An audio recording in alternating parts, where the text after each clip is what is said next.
Hey, what's going on? This is the Strong by Design podcast. I am Jared Haley, one of your hosts, and today we have an awesome guest with you. We have my good friend Scott Biddle is in, not this house, but he's in his own house, and he's joining me today. Yeah, you kept asking if you could get down here to Florida, and we just couldn't make that happen for you. But maybe next time we'll have to have you on again, and you'll come down, and we'll have you in house. But no, Scott and I have known each other since 2013, something like that.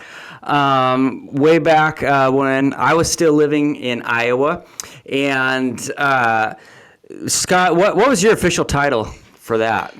Youth and Young Adult Director. That's right, Youth and Young Adult Director. Yeah. And you were there until, what did you say, 2017, 18? 18, yep. 18, yeah. Yep, which was about the same time that my family moved back to Colorado as well.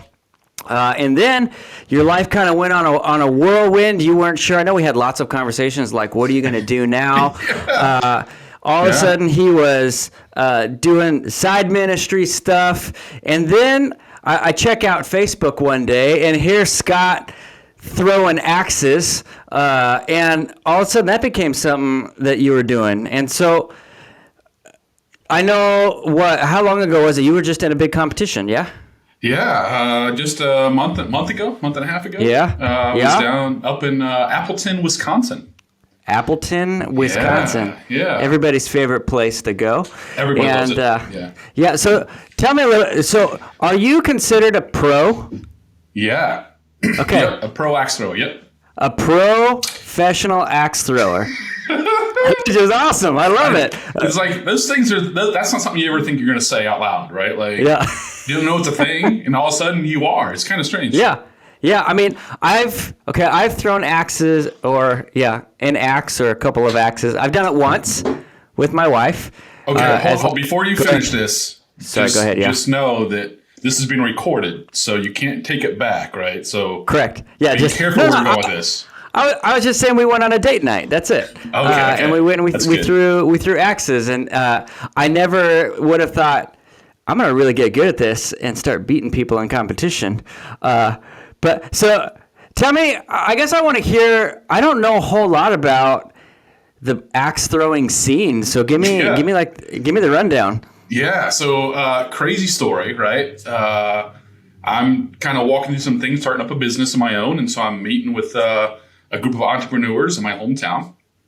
And this guy comes Still Oskaloosa, Oskaloosa, Iowa. And this guy comes and sits at a table that I've never seen before. And he's got this big beard, and so I'm like, what is happening? Who is this guy? So I kind of leaned to the person next to me, and I said, hey, who is this? And they said, what? It's a guy that's opening up an axe club in the mall. And I was like, a what in the mall? Like, what's happening? And so we're going around introducing ourselves. And so I, being me, right, I'm like, hey, I'm Scott. I'm a professional axe thrower. And this is, 2019, right? I've never thrown an axe. I don't know what's happening, but that's just who I am, right? So I just throw it out there, and everybody laughs because they know it sounds ridiculous. And so next thing I know, he says, hey, you want to come see the club? And I was like, sure, let's go. And we're checking it out, and we're talking, and he says, hey, his son comes over, is working, and says, so do you, what's happening here? Oh, is this a job interview? And I was like, no. And he was like, yeah. And I was like, wait, what happened? Yeah. So next thing you know, I have a job. Next thing I know, I'm managing the club. Next thing you know, I'm competing in a league. And fast forward. Is it like bowling? Better. Better, obviously. But I mean, when I think of like a league, it's like, you go to the bowling alley and you're in a league. Is that kind of how it is? Are there teams? Yeah. So there are, they're starting to get some teams. It is like a bowling league. So you show up every week. And you have four games each week, and you play against kind of the same people in your league, right? The cool thing about it is you can actually see how you stack up against everybody in the world. All right, so every week in the app you can see where you're at. So like last week, I got on and I think I'm 33rd in the world, like for week 1, right? And so that continues for 7 weeks, and then you hold on a second. Yeah. What's the total number? Is it 33 out of 37? Yes, of course it is. You know what? I don't know.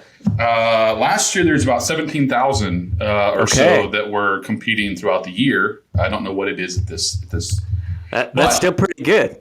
Yeah, we're doing okay. We're doing all right. So it's individual. So I throw, there's 4 different disciplines. There's hatchet, big axe, duels, which is part of the team part, and then there's knives. Just like this? Actually, it's 2 people. Okay, two people, not 2 hands. Got it. At the same time, at the same target. Whoa, and so both axes have to be in the air at the same time at some point, right? And so there's lots of, crashes and things falling to the ground. And there's got to be strategy there, though, right? Like, you don't have to let go at the same time. You do not, no. So one person can go and then the other one goes as long as you let go before it hits? You can.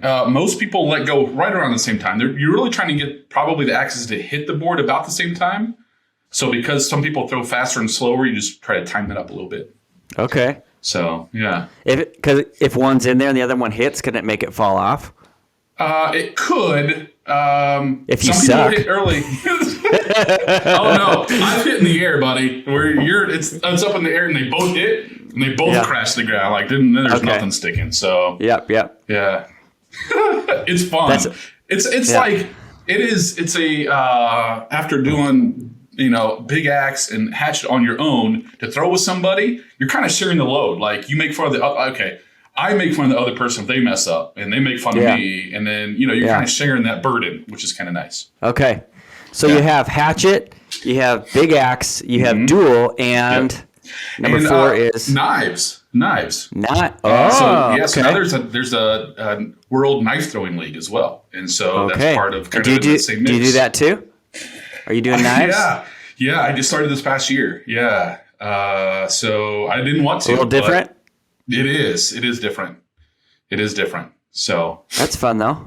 Yeah, it's a good time. And then we're also thinking of all the action movies where you're throwing knives into people's hands and whatnot. So yes, it's a lot easier to do that. Yeah, that's way easier. Yeah, totally. No, but then they've also created a team sport, so the team melee.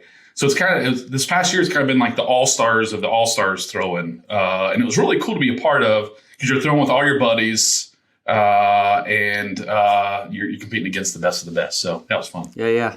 And they're traveling with you as well to the different locations. Yeah, so there's different tournaments all over the country, all over the U.S. There's actually some in other countries as well, and so there can be a signitigant amount of travel if you allow it, or if you want to, or if you can afford it. So those are you put all that stuff together, right? Yep. And I know. So I was Facebook stalking you a little bit today. And just trying to find some solid pictures of Scott throwing some axe, and what I noticed is you have did you make your uniform? Do they make that for you? Is it like race cars where you're getting sponsored? Yeah. So walk me through all this. These are all good questions, man. Yes, let's have a conversation. All right, let's have a conversation. Okay, let's do it. So the ones that you probably saw were from the World Championship that I was just in December, right? Yeah. So they I don't know. Yeah. So if they all look similar, they make a jersey for you, and you can have sponsors. They give you four spots for sponsors, and people will give you money or merchandise or whatever it is, right, to become a sponsor. Other things that we do throughout the year is we create our own jerseys where we can have sponsors on there, and people hand out stuff. They'll just trying to get people interested in what they're doing. Everything from shoes to sports stuff to food. Like there was beef jerky. A guy that was sitting next to me at World was like, "You want some beef jerky?" I'm like, "Yes." If you say no, there's something wrong with you, right? Like that's not okay. And so there's sponsorship of athletes that are actually traveling and able to show that. And so stuff like the Worlds are on ESPN. So if you're on ESPN, you've got these sponsorships, all 4 of them on you that you can show, along with all the social media and all that good stuff. So yeah. Did you make it to the ESPN show? I did not quite make it. No. Okay. No. So as a competitor, I did not like my performance at Worlds. Probably as people in other, looking from the outside are like, you were at Worlds and you made, top 65. And I'm like, yeah, but not where I wanted to be. It's not number 1, right? So is that like a once a year thing? Yes, Worlds is once a year. Okay. Yep. So you'll be prepping for next year then. Yeah, so that it's everything, takes all the league stuff throughout the year and different tournaments you're in and kind of ranks you in place and puts you in that spot. So there's also the U.S. Open. I think they're renaming that this year, but that's also another ESPN thing that you can get onto and make your way in. So yeah, and you're hoping to do that as well? Yes. I missed it last year. They did not go off of merit last year. We're talking about the World Axe Throwing League, by the way. We did not go off of merit. It was off of they put your name in a spinning wheel. And so that's terrible. It was terrible. It was, yeah. But they're trying to get, everybody to be interested and be a part of the bigger sport, which I get. I'm just hoping they change a little bit of mindset as we go forward. Yeah. So. Yeah. And now, I mean, I've seen the board because I went to an axe throwing place and whatnot, but is there different games that you can play as well? When it comes to the world tournament, is it strictly hit the middle every time? Is it like darts? I don't know much about darts. Okay. But they're cute. I mean, they're cute to look at, right? Yes. So it's a game of 10 throws. So you have the chance to, with hatchet, there's 10 throws. And so you have to, and then you're going for the bullseye, which is 6, right? But you also have the chance in the World Axe Throwing League are these little blue dots up top, and they're called the kill shots. And so any time you can go for 2 of those, and those are worth 8 points. The thing is, you have to call it. You have to say, I'm going for the kill shot. If you miss, you get 0. If you hit it, you get 8. And so you've got this big disparity. It's a big risk, big reward, right? You can only do 2 of your 8 or 2 of your 10 throws can be kill shot. That is correct. Okay. That's correct. Okay. And so it's got to be strategy there as well. Actually, back up for a second. You told me, the kill shot is 8. Yeah. The bullseye is 6. Yeah. What else is there, points wise? 1, 2, 3, 4, and 5. So the further out you go, the less you get. Correct. So the kill shot would be like in the, I think it's the two area. And does the axe just have to be touching? Yes, as long as it has to be touching. So in the 1, 2, 3, 4, 5, it has to be touching the white part of it, the wood, as opposed to the line. And the same thing with the bullseye and the kill shot. It at least has to be touching the red or black mark around the bullseye or kill shot. Okay. Both sides of the axe. Yeah. Well, that's awesome.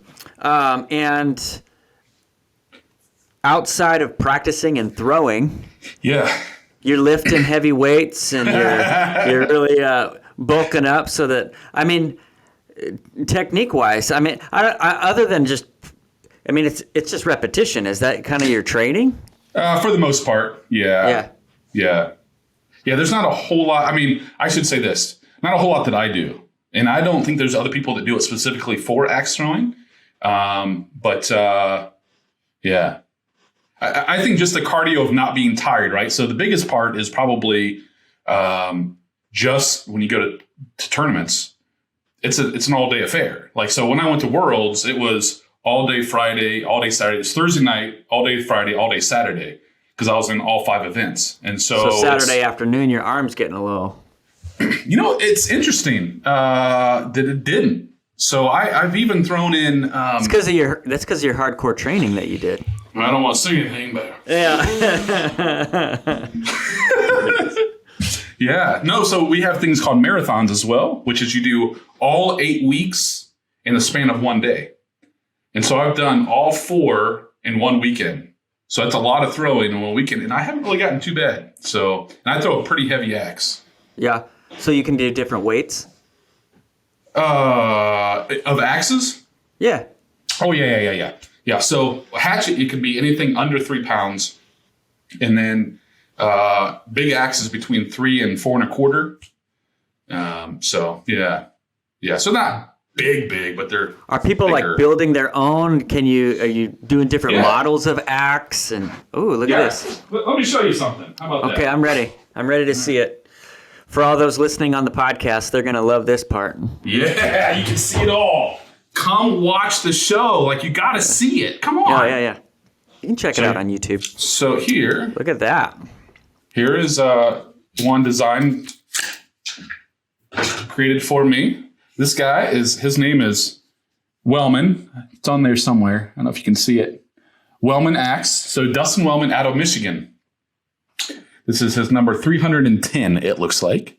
And so the head was something bigger, like a 4-pound axe, and he actually trimmed it down to about 2-pound head, and then designed and put all the. I mean, look at the work in that. Yeah. That's it's pretty wild. That's cool. Yeah. And then and it's weighted a certain way. And do you have to sharpen it before every round, or you sharpen it before a tournament, or do you never sharpen it? You know what? Depends on the axe. I think this one. I'm not sure if I've sharpened it. Yeah, you should probably do that. The older axes, actually the steel's better, so you don't have to keep sharpening it as much. Gotcha. And so, So I mean, then you go to everything from here's my duals axe. As you can see, duals meaning it's all taped up, into it. right? Yeah, you can see the back is all destroyed. That's funny. So yeah.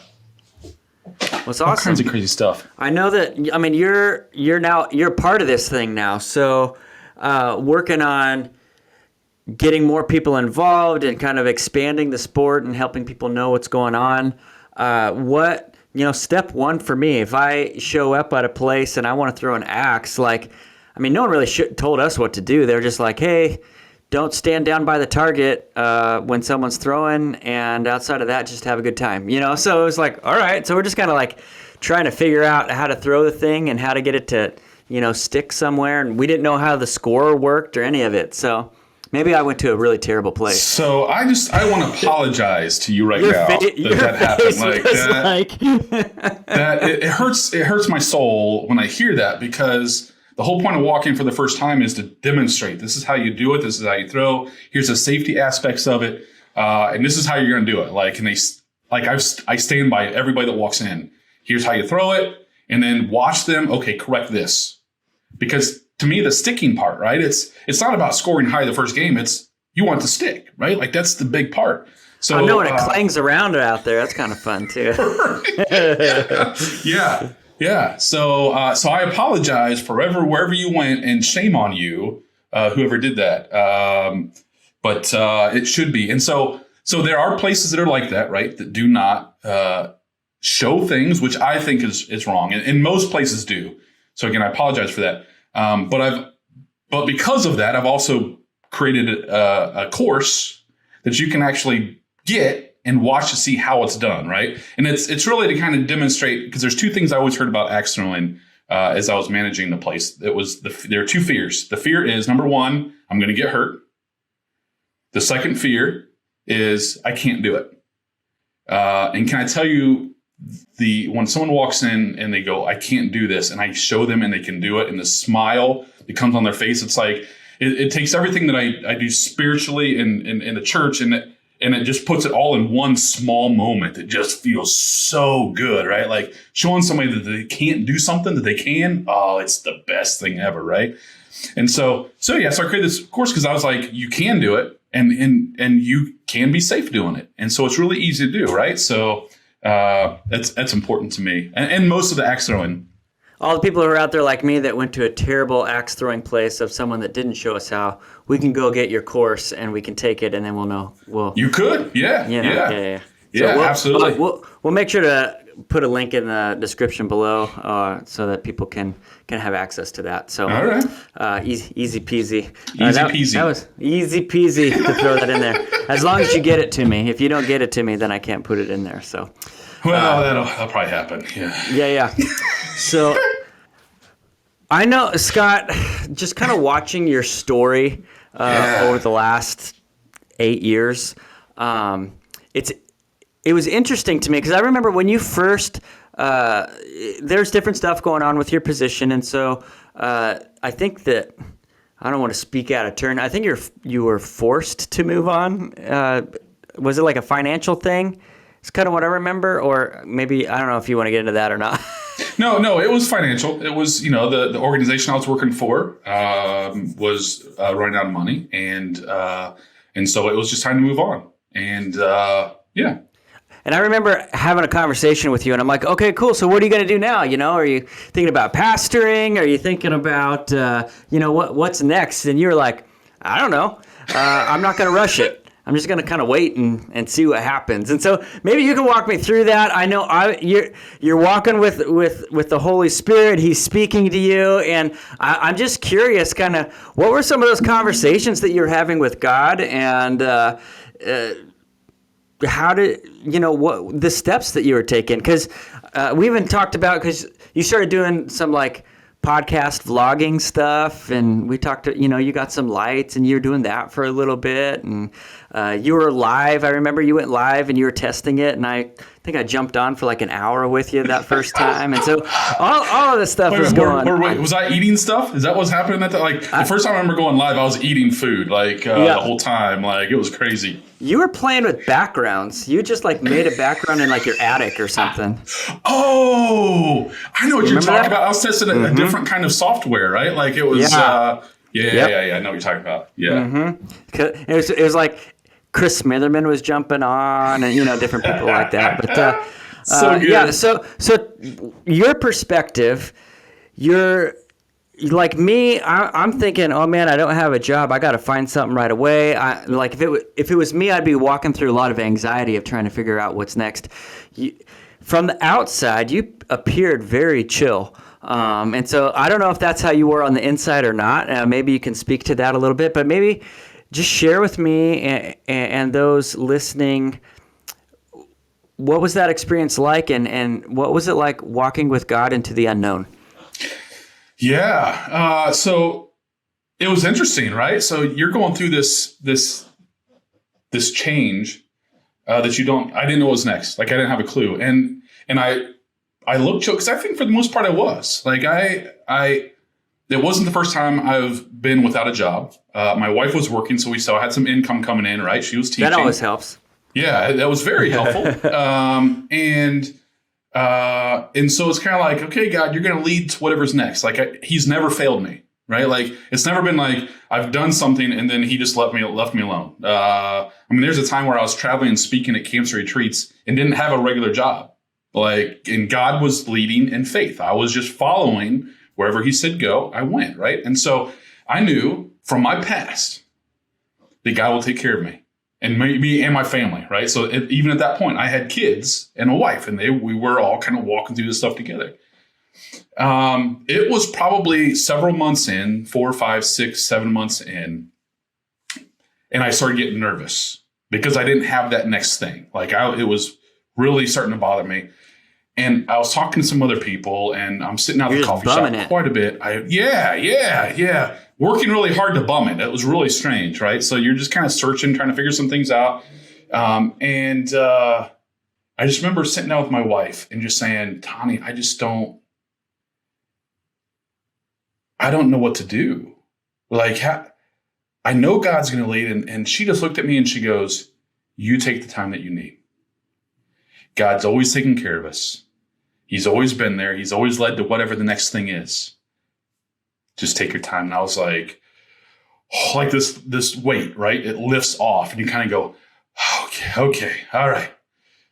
Let's keep going, And so one thing led to another, going through this whole thing with God and looking over to what can I do? I want to be able to sit at coffee shops. I want to be able to talk to people. That's what I love, connecting with people, right? And so how do I do this with the job? And how do I go through all this stuff? And one thing led on from posting on Facebook to talking about life coaching with somebody. And so that led a conversation, which led into a mastermind that I'm in with some people over the last several years, which put me into speaking, going through a program for speaking up in front of groups that led to being a part of doing some membership stuff. It's just interesting. I feel like I was just telling somebody I'm starting to substitute teach. Okay. So this is my life is really strange. So tomorrow I'm teaching for the very first time. I'm going to be substitute teaching in a school, which I never liked school, right? This is a really strange, and I keep telling people, I feel like I've had 19 lives, right? Everything I do seems so different from the thing I did before. And yet, as I sat at my university a couple weeks ago, and I went up back to my college, and I was sitting on campus because I was in Canton, Ohio. And I thought, God just started showing me the thread from one life to the other life to the other life that seemed like so completely different things, right? And just showed how they were all connected. And leading up to this time where subbing is helping the school because they need help. It will help us financially. It's helping the business that I'm running, working with teens and young adults, and helping adults figure out how to work with teens and young adults. Like, there's just a lot of stuff. Is that the business is Unleashing Heroes? Unleashing Heroes, yeah. So it's just this connection piece. It's just interesting, but it just, all the challenges and the unknowing and the taking risks to jump out and go, okay, you said do this. I'm giving everything I got, and it looks ridiculous to people on the outside because they're like, okay, you tried this. Like, this is how I felt. I felt like people were watching like you, right? You're watching from the outside. I come stay at your house. I come stay at your house. Hey, I'm going to go to this speaking thing, conference. Okay, can I stay at your house for a night before and a night afterwards and hang out and play wiffle ball in your backyard? Like, can we do stuff, right? Like, so people are watching me from the outside, seeing, okay, I talked about coaching. I talked about doing some mentoring and discipleship. I've talked about working with students. I've talked about, and to see all these different things and going, what in the world is Scott doing? So from in my mind, that's what I picture. I picture people going, I have no idea. And now he's throwing axes. Like, it's crazy the things he's doing. And God just kept saying, don't worry about other people. You keep following. It's going to all connect. You're going to be fine. And so even the people in my world, right? It is. It is, because we all want people to look at us and go, well, that's normal. Yeah. Well, not even normal. Maybe that's exceptional, or that's amazing, or look at the great thing that he's doing. Like, oh man, he was patient, and now Scott Biddle's the billionaire because he waited on God. Yeah, and exactly. That's not typically how things happen, and but I'm sure it can, and we're ready for that, right? Like, so those are things that, so being in a couple of masterminds that I'm in, with friends from around the world, really, and changing some of that mindset, being a pastor, being a youth pastor, being a pastor over other churches, money wasn't a thing. Like that wasn't something I was like, oh, I'm going to make a bunch of money. And now I'm out in the world going, okay, I want to be able to live a different life. Like, and it's all in the mind, right? It's a mindset. It's how you think. It's how, like, it's just so interesting the way God has just designed all this stuff for me to be thinking different and working with people and people speaking into me and allowing people to speak into me, right? Like, is that not something we work really hard not to do? Like I do. I'm like, no, this is me. This is my life. I'm an American, which means I do everything on my own and I can do it myself. And now allowing people to speak into me. I went to school and I've been in ministry and I've been around the block, and I can't get anything new from anybody. Yeah. And so it's just been a crazy ride to see how it all starts to form together. And so I'm excited to watch this stuff continue to bloom as I drop a couple things even this week. So it's very strange. So you're substitute teaching, Yeah. You're throwing axes, and you're still running Unleashing Heroes, right? I am, yeah. Can you just give me a quick summary of what Unleashing Heroes is? Yeah, absolutely. That's life coaching. Is that what that is? Well, you know what? Life coaching's in there. It is really designed. My big thing is going back. I've done youth ministry from the beginning of time. It feels like that was probably 18 lives ago, right? Like that's where I was at. That was one of the beginning threads. That's right. Went to school for youth and family ministry, and so I've always felt that teenagers are world changers. And all we got to do is invest. And so that's been one of the threads throughout all of this time. And so going to Unleashing Heroes, it was really about how do we unleash the heroes in each of our teenagers and young adults.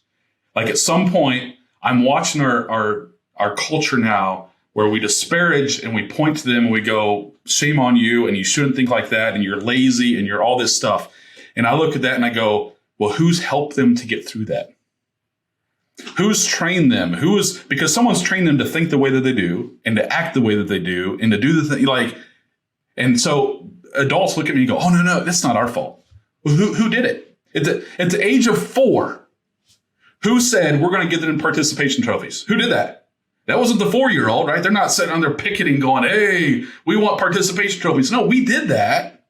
And we thought it was good, but it hasn't been great, right? So we have had some causation in creating what we see. So we create, and they are now following those footsteps and thinking that way. Sure. And so how do we help them become who they are, right? Yeah. Our choices are always going to have consequences, whether they're good or bad. They can have good consequences, and it's, it's going to happen, based on what we decide to do. So continue. Yeah. So there's a part of helping teenagers and young adults figure out how to become who they're supposed to become, but it's also helping adults figure out how do we help to unleash that hero in our teenagers, right? So how do we help the hero? So the way that I kind of talk about heroes is every story, there's a hero. And every story, the hero is a person kind of at the front of that book. And so how do we help our teenagers and young adults write their own story? Because in the story, as a hero, they also have guides, which I believe are the adults. We're there to help guide them to get from here to there. Not tell them how to do it, not tell them exactly what to do, but to guide them through that. It's kind of like supporting someone rock climbing, right? So if you're up there rock climbing, the person in most cases is not standing right next to you and taking your arm and pushing it up to the next handle hold and then taking your leg and no, they're guiding you and then supporting a lot of times from the base, supporting, hey, and when they look down and go, hey, where do I put my hand? Okay, look to the crevice up to the right. If you just about 4 inches over, but it's guiding, it's supporting. It's not, this is exactly how you do it, but when they say, hey, I need some help, bam, we got to be there, right? So I don't know. We've got to position ourselves in different places. You got to hold that rope for when they slip. Yeah. So they don't plummet to their death. Yeah. Sticking with the analogy there. You're welcome. Yeah. We don't want anyone dying. Yeah. But teenagers and young adults, they're designed to go do crazy stuff. They're risk oriented. The frontal lobe is not developed. They're designed to do that. Let's help them. Let's help them go do risky stuff because that's the way God designed them to be. And let's go. How do we support that? So. I love it. And obviously, who knows what the future holds for Mr. Scott Biddle, because who knows? That's kind of the fun of it, though. One of the things that's a pet peeve of mine is when people start following Jesus and their focus is on doing everything I can to stay safe and stop sinning. And I'm like, that's not what we're called to do. We're called to go live this life of adventure with Jesus where he's taking us to do things. And it's like moving beyond sin where sin's no longer the focal point. Sin is done, sin is dealt with. And now I'm on this journey to do something incredible, whatever God wants to do. And it's like God's already doing it and he's inviting you to be a part of it. And to me, that's the exciting thing about being a follower of Jesus is the new things that he's going to take me to do that I never thought I would do on my own.